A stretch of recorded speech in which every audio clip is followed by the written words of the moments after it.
Okay, let's dig into this. We've got a really interesting guide here provided by you, the listener. Hmm. It's titled NYSC Revalidation Guide, Your Second Chance. Right, from NYSC Genie, looks like it's copyrighted 2023. Yeah, and this deep dive, it's all about figuring out a specific, sometimes, well, tricky situation within the National Youth Service Corps program over in Nigeria. That whole NYSC setup. Exactly. It touches on, those unexpected things life throws at you right when you're set to serve. Yeah, the detours. And how this idea, this revalidation, offers, well, a way back in. And what's interesting, even from the title, is how it frames it. Not just procedure, but a second chance. Right. A second chance for those who were, mobilized, but then something happened. Circumstances that kept them from actually getting to that initial deployment camp. Precisely. So our mission today really is to figure out exactly what this NYSC revalidation is, who it's meant for, and crucially, how this guide says you actually do it, step by step. Using this guide as our roadmap, basically. Yeah, our map back into the program. Let's see what it tells us about grabbing that second chance. Okay, so starting right at the beginning.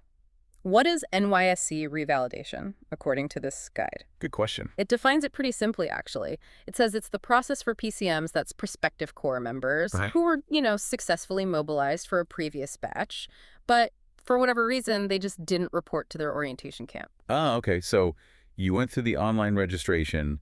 Maybe you got assigned to a batch. You might have even seen your call-up letter online, Yeah. but you never physically made it to the camp itself. That's exactly it. Never showed up, never got documented at the camp.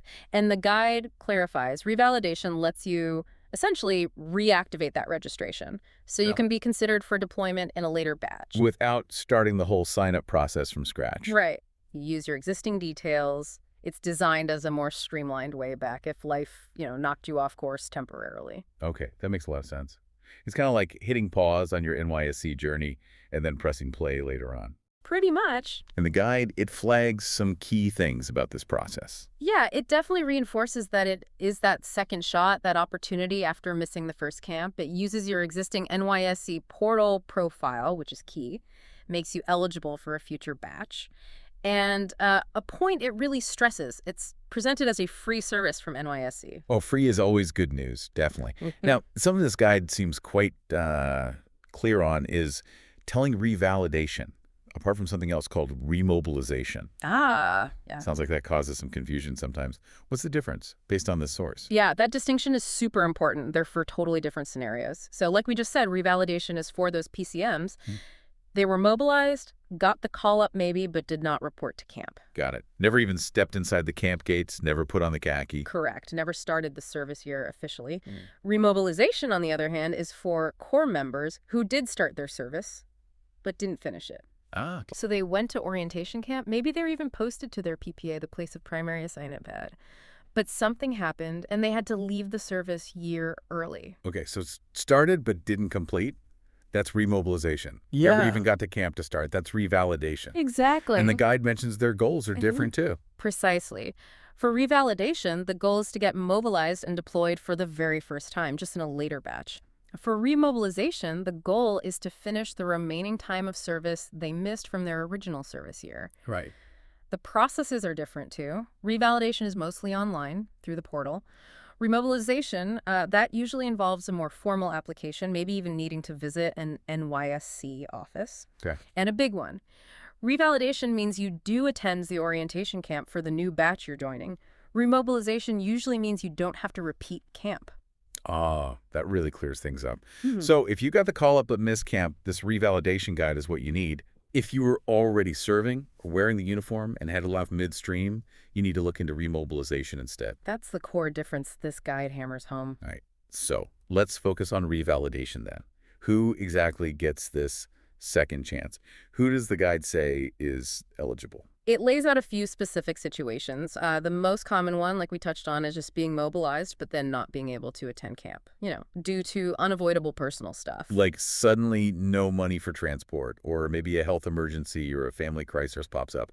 Life just happens. Exactly, that kind of thing. It also mentions people who deliberately deferred their service to a later batch, but that assumes they went through the official deferment process properly beforehand. So even if you proactively told NYSC, hey, I can't make this specific batch, I need to defer, revalidation is still the path back. Yes, that's how you activate the deferment later. Right. Another group it mentions, those who just missed important deadlines. Maybe didn't check their dashboard soon enough to print the call-up letter, or literally showed up at the orientation camp after registration for that batch had already closed.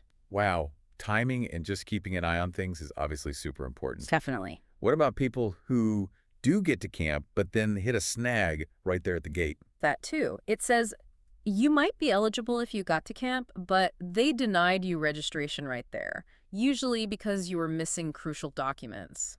Like what? It specifically lists things like forgetting your original degree certificate or statement of result, or maybe not having a valid ID like your national ID card or passport on you. Wow. So forgetting one key piece of paper could completely stop you from starting on day one. Seems like it really underlines how important it is to pack everything carefully. No kidding. And while you generally can't change your photo or other documents during the revalidation process itself, if you have errors on your actual certificate, like your name is spelled wrong or the date of birth is incorrect, you absolutely have to get those fixed by your school before you even try to revalidate.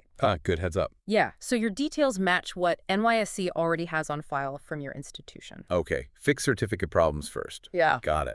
So that covers who is eligible, who does say is definitely not eligible for revalidation. It's very clear on two main groups who this process isn't for. First, if you were never mobilized at all, meaning you never even completed that initial online registration on the NYSC portal in the first place, Right. revalidation isn't for you. You have to start from square one, do the full initial registration like any new applicant. So you need to have at least gotten into the system by registering initially. You need that history. Correct. You need an existing NYSC profile tied to a previous mobilization batch. The second group, it specifically excludes anyone who is dismissed from camp. If you got sent home from orientation camp, maybe for discipline reasons or something else, this is not how you get back in. You'd have to wait for specific instructions from NYSC about how you might potentially re-enroll, which would be a different procedure entirely. Okay, so getting kicked out of camp closes this particular door. Revalidation is strictly for those who either missed the start or formally deferred it. Exactly. It carves out a very specific set of circumstances. All right, let's get down to brass tacks then. You've listened, you've checked the guide, you figure out, yep, I'm eligible. How do you actually do the revalidation? What are the practical steps to get that second chance? Well, interestingly, that sometimes it might just happen automatically. Really? It suggests you might just need to log into your NYSC dashboard when registration for a new batch opens up. And you might find you've already been included, rolled over into the new batch. Wait, so sometimes it just sorts itself out on your dashboard. You don't actually have to click anything. That's what can happen sometimes. The system might automatically process it, but it also makes clear there are definitely times you need to take a manual step. Yeah. And the procedure for that manual step, it says, is pretty straightforward, but only when the NYSC portal is officially open for registration for an upcoming batch. Right, that timing thing again. You have to be watching for when NYSC actually opens the gates for registration. Absolutely critical. So the manual steps it outlines are, first, go to the official NYSC registration portal website. When the online registration for a new batch is active, look for the section about mobilization or registration. It mentions it might have been labeled returning students in the past, but you need to find the current equivalent. Okay, find the right doorway on the portal. Yes. Then, and this is important, instead of clicking anything like new registration, you need to specifically find and click the revalidation button or link. Gotcha. Don't start a new application by mistake. Click revalidation. Correct. And then it says you just enter the email address and the password that you used for your original NYSC registration. So you need those old login details. That's the key. That's how the system finds your existing profile to reactivate it. Using those original credentials unlocks the second chance pathway. Precisely. And if you put in the right details and the portal is open for revalidation for that batch, your dashboard should then update, showing you've successfully revalidated for the new upcoming batch. Okay. Sounds relatively simple on paper. Assuming you remember your password and click the right button during the right window, some really important notes about this whole process, doesn't it? Yes, it definitely circles back to that crucial point about timing. Revalidation is only possible during the period when online registration is actively open for an upcoming batch. You absolutely must keep an eye on the official NYSC website and their public announcements for those specific dates. So you can't just do it any time. You have to be proactive, watching for when that registration window opens for the batch you want to join. Essential. Another key thing it notes. After you successfully revalidate, your old call-up number will be removed from your dashboard. Oh, okay. And it will eventually be replaced with a new one specific to the batch you've just revalidated into. It does caution that this update might not happen instantly, so it advises a bit of patience. Keep checking back. That's a really important detail. So don't panic if your old number vanishes. It's supposed to. A new one will appear. Right. Your underlying registration record is still there, but the specific number for that deployment gets updated. Makes sense. Now, anytime you're dealing with official portals and processes like this, questions always come up. This guide has a helpful FAQ section. Yeah, quite useful. Let's run through some of the common ones it tackles. First up, is NYSC Revalidation free? Yes. A clear yes from the guide on that. It states plainly, revalidation is a completely free service from NYSC. You shouldn't have to pay anyone for it. Good. Okay. Can you choose where you get deployed? Pick a different state when you revalidate. No. That's a common question, but the guide says you absolutely cannot select or change your state preference during revalidation. NYSC will just deploy you based on their needs for that specific batch. Could be anywhere. Mm-hmm. It does suggest, though, that after you report to the camp you're assigned to, you could then explore applying for relocation if you have really strong, valid reasons for needing to be in a specific state. Okay, so no choosing your state during revalidation itself. Got it. What if, life happens again and you miss the batch you just revalidated for? Can you revalidate more than once? Yes, the guide confirms you can. You can revalidate multiple times as long as you have never actually reported to camp and started service. Yeah. Each time you revalidate successfully, you just become eligible for consideration in the next available batch after that. Okay, good to know there's maybe a little bit of leeway if circumstances stay tricky for a while. Seems so. Will your person details change after you revalidate? Like your name or school? No, your core info, your biodata, your educational details from when you first registered, all that stays the same. Like we mentioned, the only significant thing that changes is your specific call-up number for the new batch. Right. And can you, say, update your NYSC photo or upload newer documents during the revalidation steps? No, the guide is pretty explicit there too. You cannot change your photograph or upload any new supporting documents through the online revalidation process. If you have bigger issues that need fixing beyond just those name or date of birth corrections you should have handled with your school beforehand, you'd need to contact the NYSC Secretariat directly for help. The online revalidation portal isn't set up for those kinds of updates. Okay, so it's really just about reactivating the existing profile, not overhauling it with new info or a new picture. Pretty much. What if someone's completely forgotten their password from that original registration ages ago? The guide just points to the standard procedure. Look for the forgot password link or something similar on the NYSC portal login page. Then just follow the instructions to reset it, usually using the email address you first registered with. Standard password recovery stuff. Okay. And finally, what if you've done the steps, you think you've revalidated, but days or maybe weeks later, your dashboard is still showing the old call-up number? The guide's advice here is basically patience. It repeats that these updates might not be immediate. Keep checking back periodically. But if the old number stays there for a really long time or you're just feeling unsure, that's when it suggests reaching out to the official NYSC support channels to ask what's going on. Okay, those are all really practical questions it covers. The guide finishes up with just a few sort of final tips for making this whole process go smoothly. Yeah, they're pretty straightforward, but definitely valuable. Top of the list. Stay informed. Like, religiously check the official NYSC website and maybe their social media feeds for those registration date announcements. Don't miss the window. Exactly. And when that window opens, act quickly. Don't wait until the last minute. Also, double check you have your correct original login details before you even try to log in. Saves frustration. Good point. And yeah, like we just said, if you run into problems, something looks weird, don't just guess. Contact NYSC support for proper guidance. Solid advice all around. Yeah. It really emphasizes that, yeah, missing your first call-up might feel like a big setback, but being proactive, paying attention to the details and the timing, those are the tools you need to get yourself back on the NYSC track successfully. Yeah, it kind of reframes it. Instead of just a negative thing, I missed out, it becomes a situation that needs, timely strategic action from your side. So wrapping this up, what's the big picture takeaway here based on this guide you shared with us?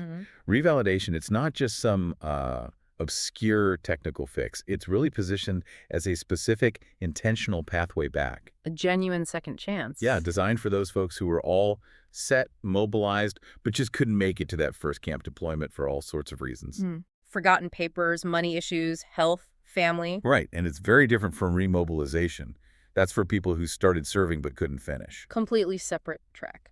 This guide, it carefully outlines who fits into this revalidation category. The ones who deserted properly maybe missed a deadline.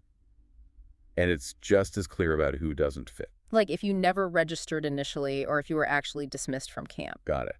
And it details the process, sometimes maybe automatic, sometimes a simple click on the portal with your old login. If you do it during the right registration period. That timing is key. And remembering your call-up number will change. Definitely. And it tackles those common worries head on. Yes, it's free. Yes, you can potentially revalidate again if needed, as long as you haven't served. But no, you can't pick your state this way. And no, you can't update your photo or most documents via this online step. Unless it's fixing those specific name or date of birth errors beforehand. Right, at the institution level. The core advice boils down to stay alert for the dates, act fast, check your details. This guide really paints a clear picture that missing your initial NYSC deployment doesn't have to be the end of the road for service. Revalidation is there as a way back. It provides that structure. Which, brings up an interesting thought. The guide, and NYSC generally, frames the service year as this big chance for personal growth, for contributing to nation building. That's the idea. So if revalidation is your specific path back into that, how might, having gone through that unexpected delay, that pause and restart, how might that uniquely color your perspective? Yeah. How might it shape your contribution or just your whole experience of the service year compared to someone who just sailed right through on their first try? That's a really interesting question to ponder, isn't it? How does that second chance feeling change things?